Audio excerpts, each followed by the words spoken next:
2014 से पहले वक्फ के पास इस देश में 50,000 प्रॉपर्टी थी केवल पूरे देश में। 2014 के बाद ये बढ़ के ये प्रॉपर्टी हो गई 9 लाख। समझिए कितने गुना प्रॉपर्टी बढ़ी, कितने गुना। इस समय देश में आप यकीन मानेंगे, अगर सबसे 1 नंबर पर अधिक प्रॉपर्टी है तो हमारी डिफेंस के पास, रेलवे के पास है। रेलवे गुवाहाटी से चौपाटी, कन्याकुमारी से कश्मीर तक दुनिया का सबसे बड़ा उपक्रम हमारा रेल है, इंडियन रेलवे, भारतीय रेल। तो उसकी पटरी और स्टेशन और सब कुछ मिला के, यार्ड मिला के सबसे 1 नंबर पे प्रॉपर्टी इंडियन रेलवे। दूसरे नंबर पे आती है हमारी डिफेंस सर्विस, जितने कंटोनमेंट एरिया है और इस तरह के ये। तीसरे नंबर पर रेल हमारी देश की सबसे बड़ी ज़रूरत, सबको सबसे सस्ता सुलभ उपलब्धता कराती है। दूसरी हमारी डिफेंस सर्विसेज, हमारे देश की सुरक्षा, चाहे चाइना के डोकलाम पे हो, चाहे पाकिस्तान के बॉर्डर पर हो, चाहे कहीं हो, चाहे बीकानेर के बॉर्डर पर हो, चाहे तनोट माता के मंदिर के आगे के बॉर्डर पर पाकिस्तान की, वहाँ सुरक्षा का काम करती है रेलवे और डिफेंस। तो ये दोनों चीज़ें हैं। तीसरे नंबर की सबसे अधिक प्रॉपर्टी अगर है तो वो वक्फ की है। सोचिए, वक्फ क्या करता है? क्या ट्रेनें चलाता है? वक्फ की प्रॉपर्टी पे क्या कहीं अस्पताल है? वक्फ की प्रॉपर्टी पे क्या कहीं आईआईटी कॉलेज है, कहीं एम्स है, कभी स्कूल है, कॉलेज है, यूनिवर्सिटी है, वृद्धाश्रम है, कोई मनोरंजन के साधन हैं, सांस्कृतिक समन्वय के लिए काम करते हैं, कोई सांस्कृतिक विरासत को काम करने, कोई उद्यान है, कोई गार्डन है, कोई सार्वजनिक सुविधा के लिए कोई कार्य है, कोई पार्क है, कहीं कोई उपयोग नहीं है वक्फ की प्रॉपर्टी। कहीं कोई उपयोग वो करते नहीं, देते नहीं, उन्हें कोई मतलब नहीं उससे। वो सारी जिम्मेदारी भारत सरकार की है, भारत सरकार उसको करती है। तो ये, और एक विश्वास करिए, आपको फैक्ट है, 2014 के फरवरी मार्च में दिल्ली की दर्जनों संपत्तियां वक्फ को दे दी गई। दिल्ली की मोदी जी की सरकार बनने से पहले मई में बनी, तो फरवरी मार्च में 2014 के फरवरी मार्च में दिल्ली में दर्जनों प्रॉपर्टियां वक्फ को दे दी गई। सरकार बनने से पहले फटाफट, आनंद फानन।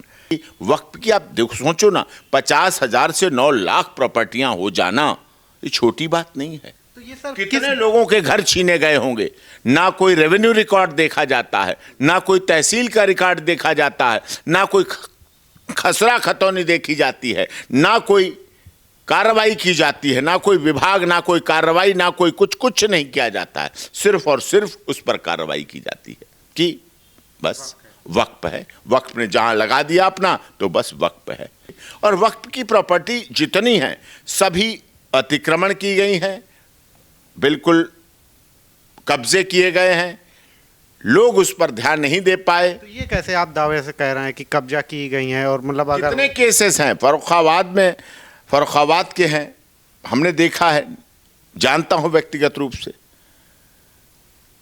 राघवेंद्र सिंह राजू हैं, फर्रुखाबाद में रहते हैं, उनकी रजिस्ट्री, उनका बैनामा, उनका सब उस पर हो गया, हट जाता है, लेकिन वो टाइम लगता है। कोर्ट कचहरी में व्यक्ति परेशान हो जाता है, फंसा दिया जाता है, उलझा दिया जाता है।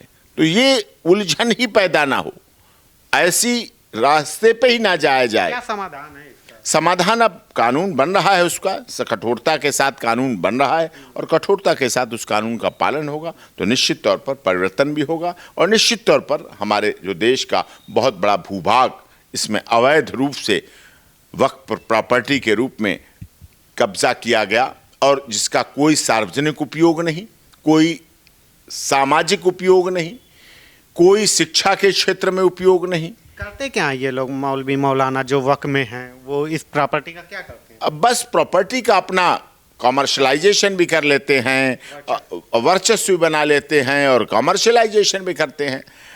देखिए, अभी इतने मक्का मदीना में 1 lakh AC tent, 1 lakh AC कमरे कहिए, टेंट कहिए, खाली हैं। थे, ठीक है। लेकिन दुनिया भर में इस्लामिक कंट्रीज में मार काट लड़ाई झगड़ा पड़ा रहा, लोग बेघर रहे, लेकिन उन्हें किसी को भी वहां रहने के लिए नहीं दिया, किसी को भी रहने के लिए नहीं दिया। बाहर पड़े रहो, ठंड में पड़े रहो, बारिश में पड़े रहो, कैसे पड़े रहो, उन्हें कोई आसरा नहीं दिया। मर भले जाओ लेकिन हमारी चीज को यूज मत। कोई नहीं आसरा दिया गया। भारत क्या करता है?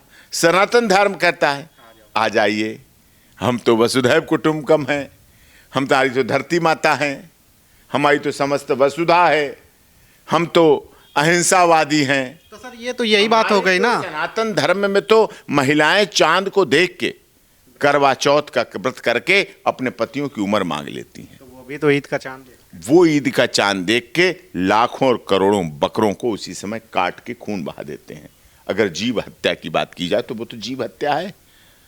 वो हिंसा में भक्ति देखते हैं, हम अहिंसा में देखते हैं, हम अहिंसावादी हैं। हमारे जैन मुनि, हमारे जैन समाज, हमारा जैन धर्म शाम को 6 बजे जब सूर्य का प्रकाश कम हो जाता है तो यहाँ पर हर समय लगाए रहते हैं। जो मास्क आया, जो कोरोना काल में मास्क आया, जैन समाज के महान मुनि हर समय लगा के रखते हैं। यहाँ से कोई जीव हत्या चली ना जाए, जो दिखे ना वो भी ना चली जाए। भोजन नहीं ग्रहण करते हैं सूर्यास्त के बाद, नंगे पैर चलते हैं, नंगे पैर जून के महीने में लंबी यात्राएं करते हैं। अगर कोई जैन मुनि समाज का चल रहा है, अगर वो गुवाहाटी से चल रहा है और उसे कन्याकुमारी और कश्मीर तक जाना तो पैदल ही चलता चला आएगा, सड़क पर पैदल चलते चले आते हैं, जूता चप्पल नहीं पहनते। जीव हत्या ना हो जाए, क्योंकि अहिंसा परमो धर्म है। हम तो सब हाथ ऐसा रखते हैं, देने जानते हैं। राहुल गांधी जी ने कहा था ना कि सब धर्मों में हाथ है, लेकिन हाथ देने वाला है, लेने वाला नहीं है। लेकिन आज वहां काटे जा रहे हैं उन्हीं हाथों से। तो ये सोचनी पड़ेगी, अब समाज को बदलना पड़ेगा। और मैं तो कहूंगा जिन हाथों में शक्ति छिपी है राज तिलक करने की, इन्हीं हाथों से शक्ति छिपी है। राज तिलक करते नहीं, इन्हीं हाथों से राज तिलक करते हैं। जिन हाथों में शक्ति छिपी है राज तिलक करने की, और उन हाथों में शक्ति छिपी है सर उतार लेने की। अगर उन्हीं में तलवार चलाई जाएगी तो सर भी उतार लिए जाएंगे। ये सोच के रखना पड़ेगा, ये समझ के रखना पड़ेगा। हमने बहुत सह लिया, हमने बहुत अपनी बहन बेटियों को लफ्ज़-ए-जिहाद में दबा दिया, लफ्ज़-ए-जिहाद के लपेटे में दे दिया। हमने ध्यान नहीं दिया, हमारी बहन बेटियों का लफ्ज़-ए-जिहाद हुआ, उनके साथ शोषण हुआ, उनके साथ अत्याचार हुआ, उनके साथ अन्याय हुआ। अरे खिलजी ने पद्मावत में किया था, आज भी वही पद्मावत की महिलाएं हमारी कुचली जा रही हैं, दमन किया जा रहा है। आज भी इस देश में खिलजी हैं, आज भी इस देश में खिलजी हैं, वो तो पद्मावत के खिलजी। आपको तो सर कहेंगे कि आप कानून की बात नहीं कर रहे हैं, आप उत्साह रहे हैं और इस तरीके से बोल रहे हैं। कानून की बात है, उठो द्रौपदी, शस्त्र उठा लो, अब कान्हा ना आएंगे। किसी समय कृष्ण भगवान आ गए थे, अब द्रौपदी को खुद उठना पड़ेगा और अपने जीवन की रक्षा करनी पड़ेगी, अपने परिवार की रक्षा करनी पड़ेगी। जो हमारी माताएं बहनें करवा चौथ के द्वारा अपने पति की उम्र मांगती हैं, जो हमारी माताएं बहनें अहोई अष्टमी में अपने बच्चों के जीवन की दीर्घायु की कामना करती हैं, उन माताओं बहनों को अब आताताइयों से बचने के लिए दुर्गा माता जो भव्यता के साथ नवरात्रों में और नव जागरण में और 9 दिन पूजा करते हैं, तो दुर्गा जी की पूजा करते हैं तलवार के साथ, मंगलवार को पूजा करते हैं महाबली हनुमान की गदा के साथ। तो गदा और तलवार को केवल मूर्ति में न देखकर, मूर्ति में न कर, असली में उसे चलाना भी सीखना पड़ेगा। और जब भी विधर्मी उनके घर पर, उनके परिवार पर, उनके बच्चों पर, उनके सनातन धर्म पर, उनके पति पर, उनके सतीत्व पर, उनके चरित्र पर, उनके धर्म पर जब भी हमला करें, तो उनकी वो तलवार चलाना सीखा जाना, वो वक्त पे काम भी आना चाहिए, जिससे वो अपने परिवार, धर्म, समाज, देश की रक्षा भी कर सकें। उन्हें करना पड़ेगा। अच्छा, जैसे सर आपने पद्मावत और ये पुराना इतिहास बताया, तो आप अभी सुन रहे होंगे कि ये जो वक्त है, मतलब जब से एक तरीके से ये है, क्या कहते हैं, मुस्लिम समाज है, धर्म है, उससे पहले की एक तरीके से ज़मीनों में अपना दावा कर रहा है। आपको सुन के हंसी नहीं आती? नहीं, अब वो तो यही तो गलत है, इसीलिए तो सरकार को कानून बनाना पड़ा। सरकार को इसीलिए कानून बनाना पड़ रहा है सर। पहले की ज़मीनों पे अपना, देखिए, इस्लाम धर्म आया, एक समय है, एक डेट है। सिख धर्म आया, गुरु गोविंद सिंह साहब आए, और एक डेट है, एक क्रिश्चियन धर्म आया। क्रिश्चियन धर्म ईसा मसीह साहब आए, और एक डेट है, एक टाइम है, एक समय है। सनातन धर्म, इनके आने से पहले क्या था? इनके आने से पहले सनातन धर्म था। अफगानिस्तान में कंधार पहले था ना, कंधार के राजा कहे जाते थे, तो राजा कंधार मतलब अफगानिस्तान का राज था ना, कांधार नरेश। तो कांधार नरेश खोखे में तो नहीं बैठे थे, कांधार नरेश की एक दुकान तो नहीं थी 10 बाई 10 की, कांधार नरेश थे ना अफगानिस्तान में। लेकिन वो कैसे खत्म होता चला गया, बंटते चले गए, और हम कटते चले गए, और हम नक्शे से हटते चले गए। यही बांग्लादेश में हुआ। 1 करोड़ हिंदू बांग्लादेश में बैठा रहा, 9 लाख छात्र भारत के गए हुए बांग्लादेश में पढ़ते रहे, और वहां 1 करोड़ हिंदुओं के साथ 9 लाख छात्रों के साथ क्या किया? उस इस्कॉन टेम्पल के पुजारी के साथ क्या जिस इस्कॉन टेम्पल के पुजारी ने बांग्लादेश के बनते समय भूखों को खाना देने का काम किया, रोटी देने का काम किया, पेट भरने का काम किया। और उनका जब वक्त बदला तो उन्होंने इस्कॉन टेम्पल को तोड़ने का काम किया, उन्होंने इस्कॉन टेम्पल के पुजारी को गिरफ्तार करने का काम किया, अरेस्ट करने का काम किया, सर्वनाश करने का काम किया। ये उनकी सभ्यता थी।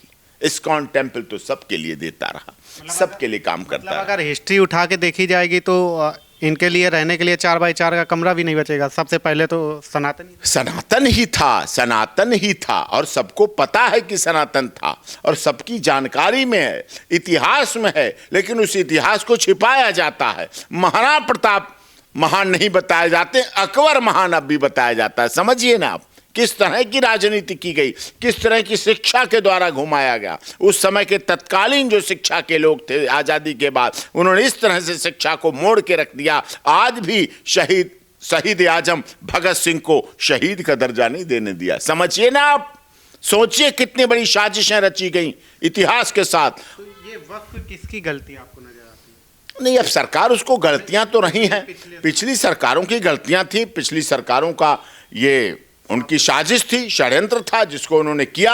अब बदलाव भी आ रहा है, अब सुधार भी आ रहा है।